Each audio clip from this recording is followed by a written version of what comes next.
Hello दोस्तों, welcome to our YouTube channel BSCB update. तो दोस्तों आज मैं आप लोग को जो है करवाने वाला हूँ करबक का ऑब्जेक्टिव, यानी कि आप लोग को करबक का ऑब्जेक्टिव मैंने करा दिया था। आज आप लोग का चैप्टर होने वाला है सूरदास के पद। और ये जो आप लोग को क्वेश्चन में कराने वाला हूँ कि आप लोग को 2009 से लेके 2009 का इंटर एग्ज़ाम से लेके 2023 तक का जितना भी इंटर एग्ज़ाम में इस चैप्टर से सवाल आया था ना, वो सब मैं आज आप लोग को करवा दूंगा। ठीक है, सारा ऑब्जेक्टिव आप लोग को यहाँ पे करवा दूंगा। ठीक है, वो भी क्वेश्चन बैंक से छांटा हुआ पूरा ऑब्जेक्टिव है, आप लोग के लिए बहुत ज़्यादा इंपॉर्टेंट है। यही सब ऑब्जेक्टिव बार बार आप लोग को पूछा जाता है और 2024 के इंटर एग्ज़ाम में भी इंपॉर्टेंट है। ठीक है दोस्तों, अगर आप लोग इस चैप्टर से यानी कि सूरदास का जो पद वाला चैप्टर है, इससे आप लोग जितना ऑब्जेक्टिव मैं करा रहा हूँ इतना ही कर लीजिएगा, तो आपको एक ऑब्जेक्टिव इससे इस चैप्टर का मतलब कि नहीं छूटेगा एग्जाम में। ठीक है, तो वीडियो को पहले अंत तक देखना है, वीडियो को लाइक करना है दोस्तों, और चैनल को जरूर सब्सक्राइब करना है। तो चलिए यहाँ पे देख सकते हैं कि यहाँ पे आप लोग को जो है मोस्ट VVI जो है मोस्ट रिपीटेड गेस्ट क्वेश्चन है आप लोग के 2024 के लिए, और ये आप लोग को सूरदास के पद चैप्टर का है। तो नीचे आप लोग का रेड कलर का सब्सक्राइब बटन, सब्सक्राइब कर लीजिए दोस्तों।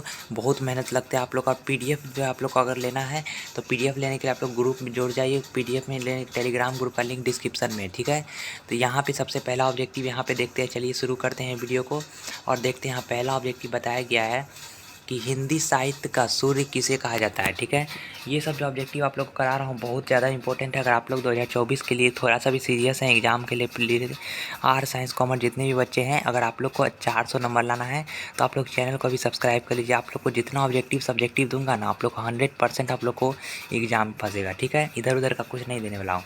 देखिए, हिंदी साहित्य का सूर्य किसे कहा जाता है ये पूछा गया। ठीक है, तो हिंदी साहित्य का सूरदास हम लोग को जो हिंदी साहित्य का सूर्य है वो हम लोग सूरदास को कहते हैं। ठीक है, किसको कहते हैं? सूरदास को। चलिए नेक्स्ट बोला गया, देखिए आप लोग के सामने नेक्स्ट आप लोग के सामने दिखा रहा हूँ कि रामती गो खड़िकनी में बछड़ा इद्दा, यह पंक्ति किस शीर्षक कविता से। देखिए आप लोग कविता ध्यान से पढ़िएगा, आपका बीच बीच का पंक्ति उठा के पूछ देगा कि यह पंक्ति जो है आप लोग का कौन से कविता से। ठीक है, तो ये जो आप लोग को ये आप लोग सूरदास के पद वाले जो आप लोग पूरा पंक्ति यानी कि कविता को पढ़िएगा तो आपको बीच में आप लोग को ये लाइन दिखेगा। ठीक है, वही पूछा गया है। ठीक है, चलिए नेक्स्ट देखिए। नेक्स्ट में बोला गया है कि सत्संग में किनकी अभिरुचि थी। ठीक है, यानी कि सत्संग में किनकी अभिरुचि थी, तुलसीदास की थी कि सूरदास कबीरदास। देखिए ये बहुत कन्फ्यूजन वाला क्वेश्चन है, आप लोग को लगेगा कि तुलसीदास होगा या कबीरदास भी हो सकता है। तो सत्संग में जो आप लोग को रुचि था, ठीक है, वो सत्संग में रुचि ज़्यादातर सूरदास रखते थे। ठीक है, सूरदास। ठीक है, चलिए नेक्स्ट देखिए आप लोग 4 नंबर बोला गया है कि कृष्ण भक्ति शाखा के कवि है, यानी कि कृष्ण भक्ति शाखा जो आप लोग को जो है उसके कवि कौन है, तो उसके कवि आप लोग को कौन होगा? सूरदास। सूरदास जो है कृष्ण भक्ति थे, ठीक है, श्री कृष्ण का भक्त थे सूरदास। आप लोग जो ध्यान से सुनिएगा तो आप लोग को दिमाग में बैठ जाएगा ऑब्जेक्टिव। ठीक है, सूरदास की कौन सी रचना है। ठीक है, यहाँ पूछा गया है, देखिए ये देखिए यहाँ जैसे पूछा गया, यहाँ पर ऑप्शन दिया है पुत्र वियोग, करबक, छप्पय, सूरसागर। ठीक है, तो यहाँ पे आप लोग देखिए कि ये जो है आप लोग को नाभादास का रचना है। ठीक है, नाभादास का। ये जो आप लोग को किसका रचना है? मलिक मोहम्मद जैसी। और ये आप लोग को सुभद्रा कुमारी का है। तो बच गया कौन? सूरसागर। ठीक है, सूरदास का रचना क्या है? सूरसागर। यहाँ सूर से भी पता चल रहा है कि सूरदास का ये रचना है।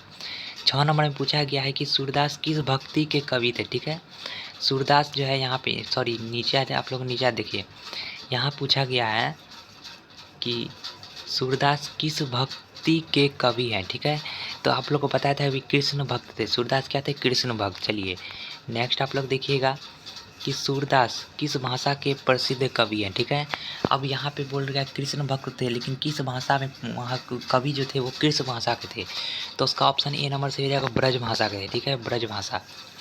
चलिए नेक्स्ट देखिए, बोला गया कि वात्सल्य के विश्व में अद्वितीय कवि है। देखिए वात्सल्य के विश्व में सबसे अद्वितीय कवि कौन है? सूरदास हैं। ठीक है, ये सब जो आप लोग को दिमाग में रखना है। ठीक है, ऑब्जेक्टिव यही सब ऑब्जेक्टिव। और PDF के लिए आप लोग टेलीग्राम चैनल को ज्वाइन करिए। ठीक है, नीचे डिस्क्रिप्शन में लिंक है, टेलीग्राम चैनल को। वीडियो को एक लाइक जरूर कर दीजिएगा दोस्तों।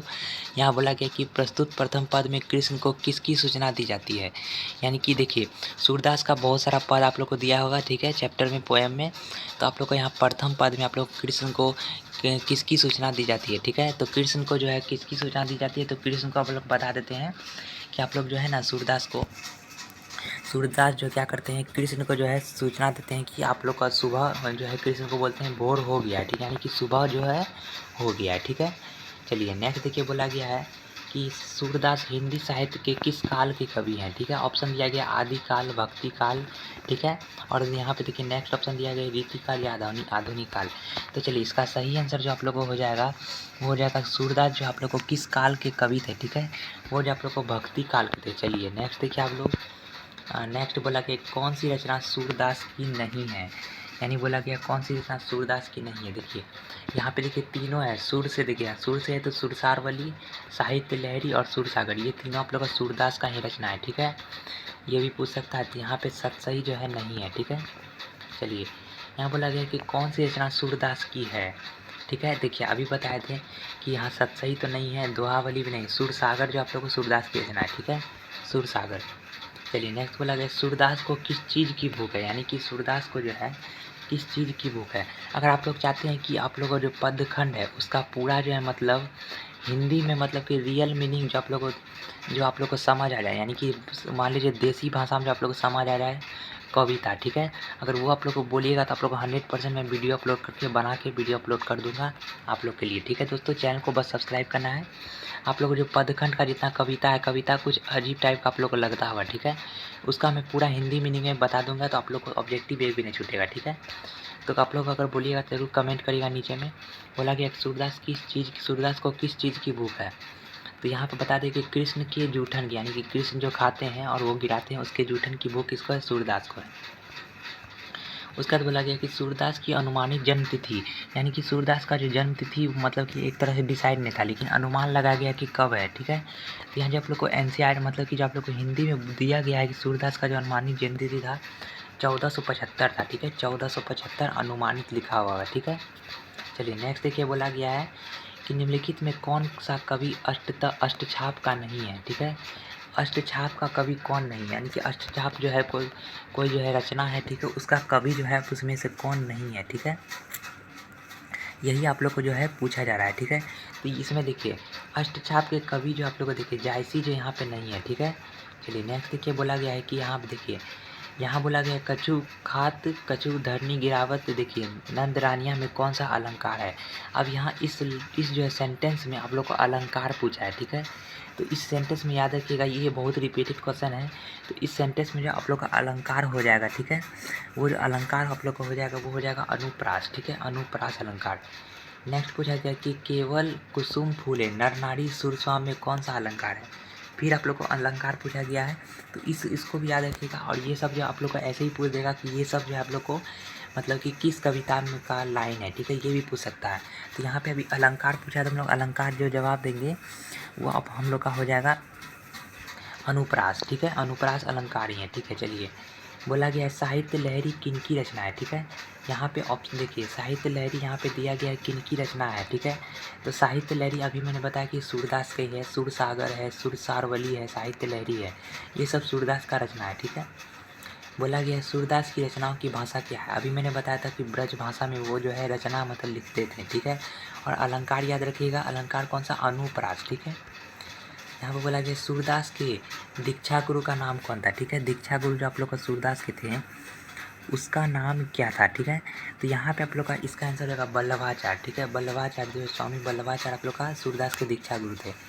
बोला गया सूरदास किस मार्ग में दीक्षित हुए। ठीक है, सूरदास जो थे वो किस मार्ग में मतलब कि आप लोग को दीक्षित हुए थे, तो वो आप लोग को पुष्टि मार्ग में। ठीक है, पुष्टि मार्ग। चलिए नेक्स्ट आप लोग को देखिए, आप लोग को जो यहाँ पे देखिए आप लोग को यहाँ दिया गया है कि वल्लभाचार्य से मिलने के पूर्व सूर्य किस भाव के पद गाते थे, यानी कि देखिए दीक्षा गुरु कौन थे, वल्लभाचार्य। अब वल्लभाचार्य से पहले जब नहीं मिले थे तभी जो आप लोग को सूर्य जो है किस भाव में पद गाते थे यहाँ पूछ रहा है। ठीक है, तो ये सब आप लोग को कहानी पढ़ेगा ना तो आप लोग को समझ में आ जाएगा। ठीक है, याद करने की जरूरत नहीं पड़ेगा, समझ में आ जाएगा, आप लोग का दैन्य भाव हो जाएगा। चलिए नेक्स्ट देखिए आप लोग 23 नंबर में ये सिर्फ सूरदास के पद का ना बहुत इंपॉर्टेंट ऑब्जेक्टिव है, इससे ज़्यादा हार्ड आप लोग ऑब्जेक्टिव नहीं पूछेगा। ठीक है, कोई भी आर्ट साइंस कॉमर्स तीनों वाले कर। देखिए सूरसागर किसकी रचना है। ठीक है, तो अभी बताया सूरदास की रचना है। तो देखिए हो गया। तो आप लोग के लिए जितना भी ऑब्जेक्टिव मैंने कराया ये बहुत ज़्यादा इंपॉर्टेंट है आप लोग के लिए, ठीक है। तो आप लोग करना क्या है, आप लोग को जो है इसका पीडीएफ लेने के लिए टेलीग्राम ग्रुप को ज्वाइन करना है। पूरा का पूरा देख सकते हैं आप लोग को पीडीएफ जो है इसका मिल जाएगा, ठीक है दोस्तों, आंसर के साथ, ठीक है। और आंसर मैंने अभी करा है, या वीडियो देख लीजिएगा। तो सब्सक्राइब बटन को दबा के सब्सक्राइब करिए और बेल नोटिफिकेशन को ऑल पे दबा दीजिएगा ताकि मेरा वीडियो का नोटिफिकेशन मिले। और टेलीग्राम चैनल को नीचे डिस्क्रिप्शन में लिंक है, ज्वाइन करिए। और हाँ, वीडियो को लाइक कर दीजिएगा और दोस्तों भी शेयर कर दीजिएगा। डेली आप लोग को हर एक चैप्टर वाइज आप लोग को 2009 से लेके 2023 तक का क्वेश्चन बैंक का वीडियो आप लोग को मतलब कि चैप्टर वाइज में ऑब्जेक्टिव करा रहा हूँ, ठीक है। ये सब प्रीवियस ईयर क्वेश्चन ही है, आप लोग को पूछा गया 2009 से 2023 तक का। तो आप लोग वीडियो को लाइक कर दीजिएगा दोस्तों। Thanks for watching.